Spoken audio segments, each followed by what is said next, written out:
Well, welcome to another Harry's Garage special, and you join us at the Silverstone Circuit because this weekend is their classic race meeting. Held 2 weeks after the F1 was here, and Silverstone Auctions have their flagship event. There's 150 cars or thereabouts to get round today in this sale. I can't wait to get started, so I'm going to start with this row of Mercedes. Right, okay, this SLR is from 2006. I find it quite amazing that it's 12-13 years old now, but I can remember being on the launch of this car and there was so much passion and so much expectation with this car because this was done in conjunction with McLaren, with Gordon Murray looking at the automotive side and what they could do beyond just race cars, and this was the result. And I think it's aging very nicely. It's still a very special car, supercharged 5.5 litre engine, 617 horsepower. The bit that got us on the launch was just the sound this makes. It has twin exhaust outlets either side. Gordon Murray is very keen to keep an underfloor body on these, have the diffuser so the aero worked, and that meant you got two exhaust pipes just down here, this exhaust pack here and another pack at the other side. And the packaging, the engine sits about here, so it's this enormous bonnet, but it's very mid-engine. He was very keen to get the weight balance right. And this car, it's just had quite a lot of mechanical work on it, just fully prepped for the sale, about £16,000 just being spent on it. It's absolutely A1, around 16,000 miles and guided at 160 to 180,000. Right next door is another Mercedes, which followed the SLR. That was done in conjunction, handmade at McLaren. SLS here, with the gull wing doors, was done at Mercedes by AMG. It was AMG's sort of first car from its own stable. Normally aspirated, the 6.3 litre engine, slightly down on horsepower on the SLRs, but still 583 I think it is. But normally aspirated, a real driver's car was the idea. Now I knew one of the development guys here, major guy at AMG at the time, Wolf Zimmermann. I knew him because he also did the engine work for Pagani. And one little tale he told me when I was driving one of these one day, it had a dual clutch transmission, this. And I said, how come it didn't have an auto? He says, oh, we made sure that the tunnel was narrow enough not to take an automatic gearbox during development, because we knew at some point we'd be asked to put an automatic gearbox in it. So it's impossible to do. And again, these have come up. At one time they were less money, about 100, 120,000. Then this car is guided at the same price as the SLR. It's only 650 miles or thereabouts, so probably a collector version. But again, a very special Mercedes AMG, the likes of which we're not going to see again. Now, two very different Mercedes here. 1954, this was the height of Mercedes engineering. They were really way ahead of everyone else. Completely different cars. Here we have the Mercedes 300B Cabriolet D. I'm not quite sure what the D stands for, apologise.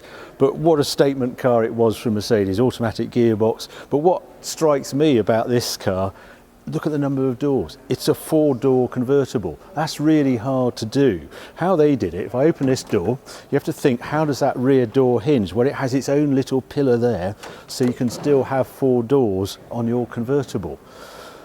Lord knows how it drives, but it's automatic gearbox, and I'm sure it's very lovely. But what I really want to show you is this 300 SL. Same year, completely different car. What a bookends of Mercedes. So this was their sort of SL, semi-lightweight was the name, 300 SL, very famous car, obviously Mille Miglia, all sorts of things this car did. Gull wing doors is what it was famous for. If I open one of these, up it comes, and you're met with this big sill to clamber in. They have a very clever trick on the Mercedes 300 SL. If I just put this book down, if I do this, you'll see that the wheel hinges, and that's how you get in and out of this car. So it's much easier to get in and out than perhaps when you first see it. This car is mechanically perfect. Just looking through the history, it's mechanically perfect. Someone has owned and enjoyed it, has done loads of tours on it. There's little bits of patina on the paintwork, shall we say, but really nice car example. This car is guided at 850 to £1 million. A Just wanted to show you this car. This is the ACEA Bristol. When you think of AC, you quite often just think of the Cobra, the crazy V8 mad engined race car and road car. But this AC also did these sort of cars, much more delicate little coupes. 1958, the ACEA Bristol. Bristol refers to engine. We'll have a look at that in a moment. What I love is the delicacy of these. Cathedral wings on it, the tiny little bumpers. This is optional with the two tubes and these very delicate pipes coming out of here. It's really quite a pretty little car. If you come round to have a look at the engine, it's the same here.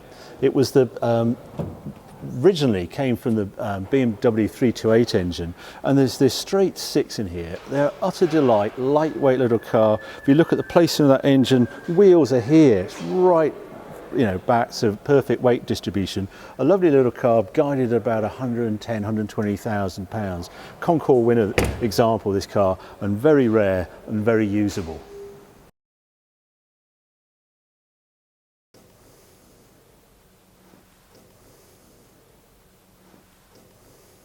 Now, one thing I wanted to show you is this property of a gentleman, no reserve collection. There are 17 cars included in the day one of the sale. What you have to remember about this Silverstone Auctions sale at the Classic Silverstone is it's a two-day event. So this is on the Saturday. Now, these 17 cars, no reserve cars, but some of them are really low mileage, really nice examples. I wanted to show you this one. Its particular favourite of mine is the Ferrari Testarossa. You know I've had one. I actually bought it in this hall in 2014 from Silverstone Auctions, and obviously went to Sahara, etc. So they're a bit of a pet subject for me. This is a slightly later one than mine. I can tell that because it's got bolt-on wheels rather than knock-on wheels.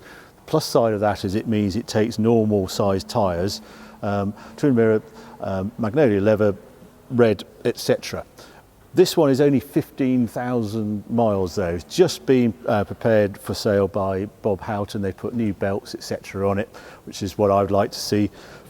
Looked after all its life by Grey Paul Ferrari. Just round the back here, something else I noticed. This being a 91 car, you'll see this slight extension of this grille here. That normally means it's got catalysts on it, but this one has been decatted and got a sports exhaust on it, so it will sound ace, just like mine does. Now this car is guided at 85 to 105,000, so they've come down a bit. Testarossa is about 20-30,000 down from peak. I'm lucky to have the Countach and the Testarossa. I really like the Testarossa as a general go-to flat 12 supercar. I'm enjoying mine hugely, even now 6 years on since owning it.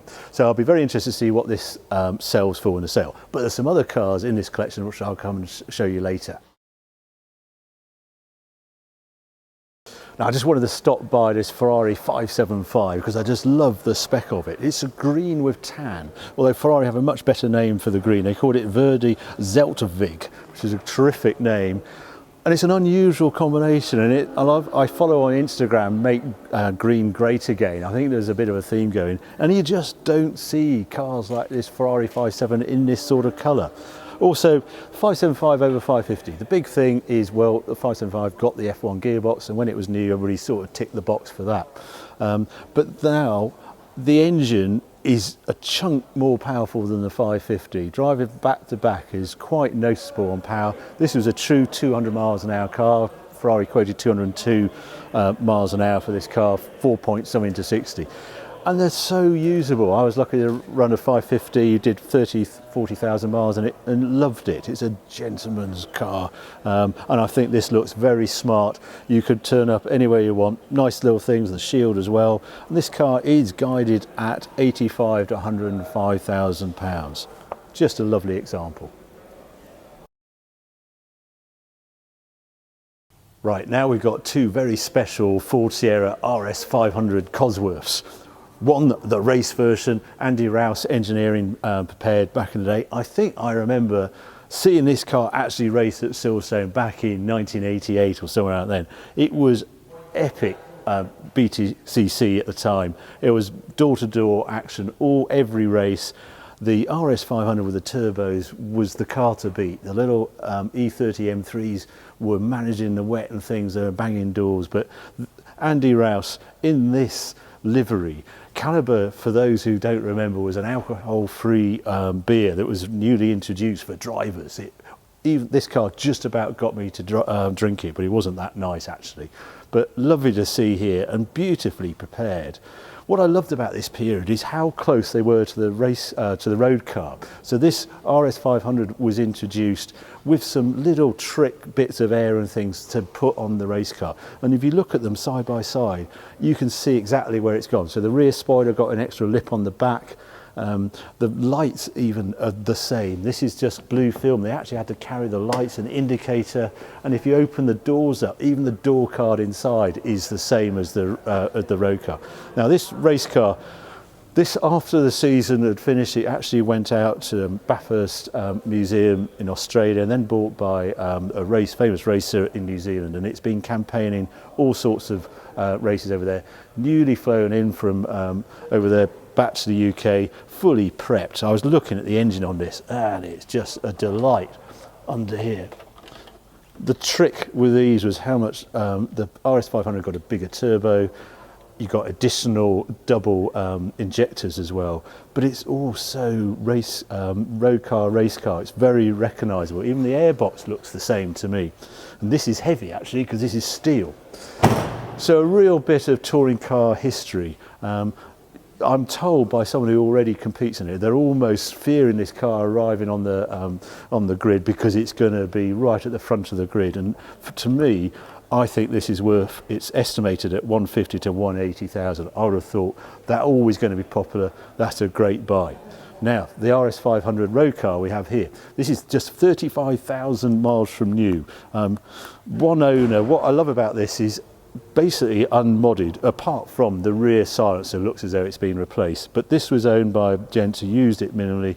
Sadly, he fell ill, and now it's sort of come into the auction as well. So if you want an all original RS500, and they're rare things, this is a great example. In black, that was the top colour when it went back in the day. It got slightly more horsepower than the standard Cosworth, and that, as I say, double wing at the back, slightly bigger air vents here. This one is guided at 65 to 75,000. Nice buy. Right, there's more cars in here to have a look at. Here's one of my favourite little Ferraris, the Ferrari 308 GT4. This is a 2+2 version of the 308 two-seater we know. It's in the other hall, 328s, etc. And what I really like about this was its Bertone design. Up to now, it's normally Pininfarina designed Ferrari, but Bertone got hold of this, and they had an ace designer, Gandini, who also did little cars like the Countach and the Lancia Stratos, and then this car. And there is an edginess to design. It has a sort of hint of Espada in there as well. To me, I really like it, but what I particularly like is how it drives compared to a 308. It's slightly longer wheelbase, and it benefits hugely from it. It's just the slight choppiness of the 380 is gone. It's very compliant. It's a lovely car to live with, and just one of those cars that is actually a surprise. It actually drives better than you expect. Still has the potent V8 in it. It's a 150 mile an hour car. But this is just the loveliest example. The guy who is putting the sale, he has owned it 34 years, and he's been meticulous how he's looked after this. Been grey Paul all the way through. He's had everything done on the paint, etc. It's even got Classiche, and they're just Silverstone Auctions just checking whether it's the only 308 GT4 with Classiche classification. Lovely. I can't fault it anywhere. Just little details I love on it is how it compares. This is a boot and engine release, exactly the same as on my Countach. So has lovely little details. The wrap round dash you'll see, and the Espada as well.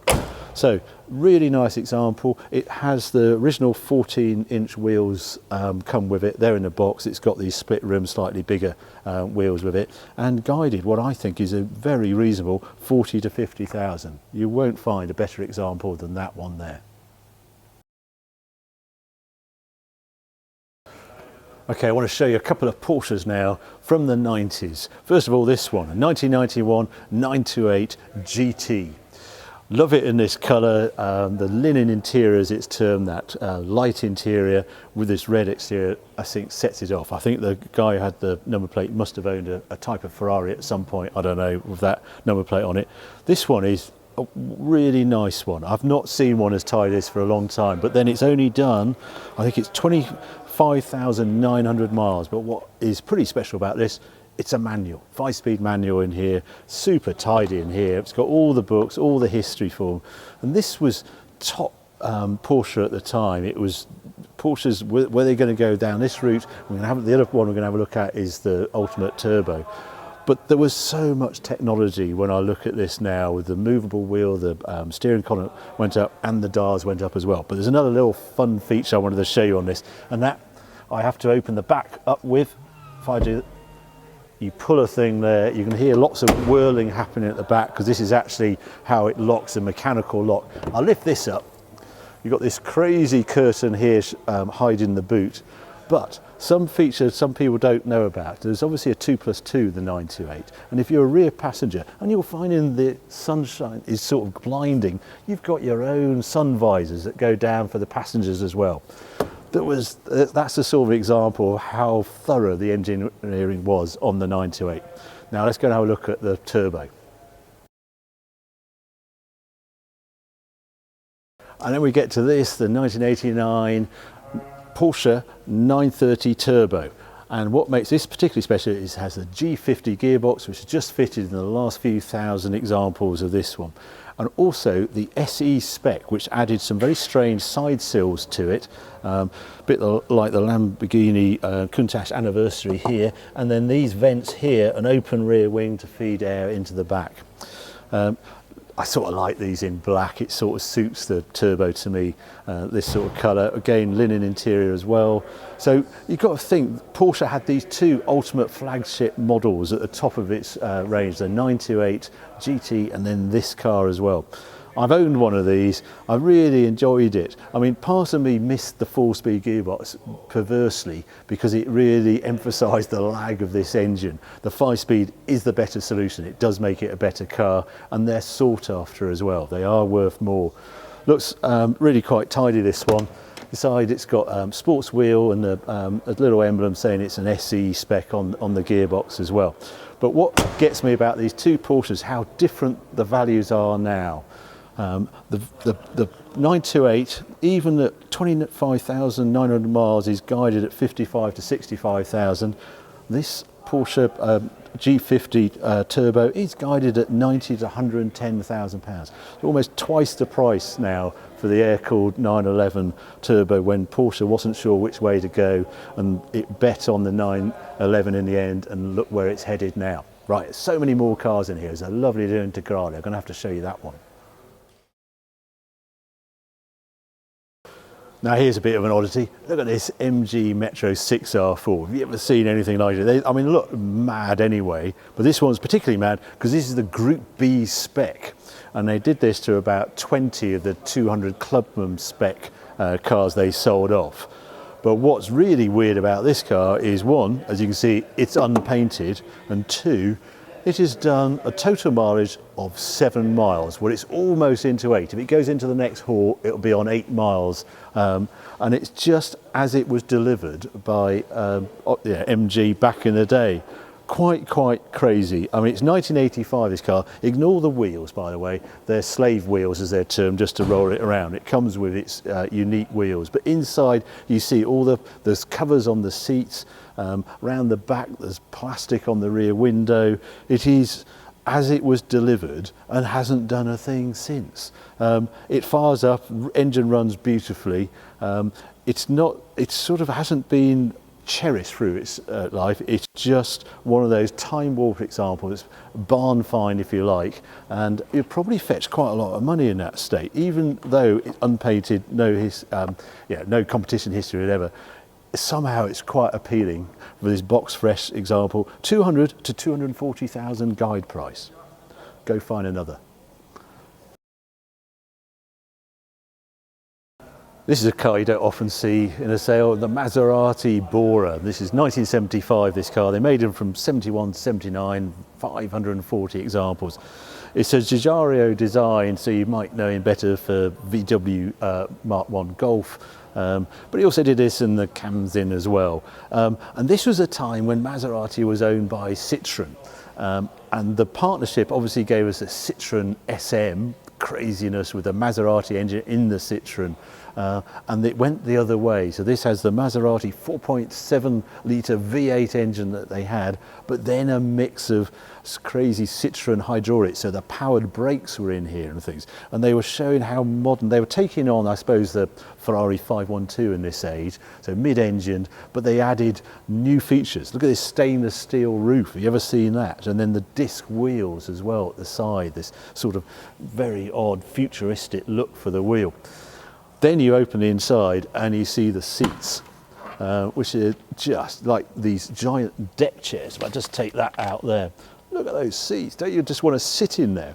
And this is a lovely example. This is 16,500 miles, I think it is, from new, being owned by a Swiss collector who's put the car in. We did actually open the hatch as well. This great clamshell comes up and it's all carpeted under there. You don't see the engine. This is additional luggage space. You have luggage space in the front, and then you lift the cover to see the V8 tucked right up into the bulkhead. So a spectacular. If you want a Bora, looks a really nice example, and this one is guided 125 to 145,000. Now, I just had to show you this bike because this is a Kawasaki H2A, and it's a bike very close to my heart. I have an H2B. This is a 750cc two-stroke triple motorbike. Quite mad when it came out. This one dates from 73, it appeared in 71, and the world had never seen anything like it. The world was sort of full of Norton Commandos and Bonnevals, and then Kawasaki came up with this, and this was bonkers. Two-stroke. They came out with an H1, a 500 H1 first, crazy acceleration, and then they made it a 750, and it was just wild. Did 120 something miles an hour, but it's really acceleration, that two-stroke crackle and the noise and the smoke and all the rest of it. It soon got banned in California, one for its fuel consumption. You get around mid-20s of one of these, and it also, because it's a two-stroke and it mixes the oil, it puffs out a lot of blue smoke. But I love it for its complete and utter madness. It vibrates, the engine solidly mounts, there's all sorts of things like that. But as a statement of 70s wackiness, it's great. It's also kickstart only. You move that up and you kick it into life. And it's actually one of the best starters that going. This being an H1 means, sorry, H2, it means it has a shorter swinging arm here, which means that it's much better for putting wheelies on. So there's lots of shots of in the press when this came out, people putting wild wheelies with it. So if you want a touch of 70s bike madness, this one's guided at 12 to 14,000, and I can highly recommend it. Okay, now this Lancia EVO2. Now this is part of that gentleman's collection of no reserve cars. A 1994 this car, and a very special colour. This is a white pearl colour, very collectible. Only 365 EVO2s were done in this colour, and then the martini stripes. You get the white wheels as well. And God, this car is maturing very nicely, getting more appealing as the years go by, and it's particularly in this ultimate spec. It also comes with the blue leather interior as well when you ordered it with this white pearl interior. 215 horsepower at this stage, this 2-litre twin cam engine. It's all the history that goes with it, and what a lovely example to see in the sale. I'd really quite like to take this one away, and it's guided at 50 to 60,000. As I say, it's an unreserved car.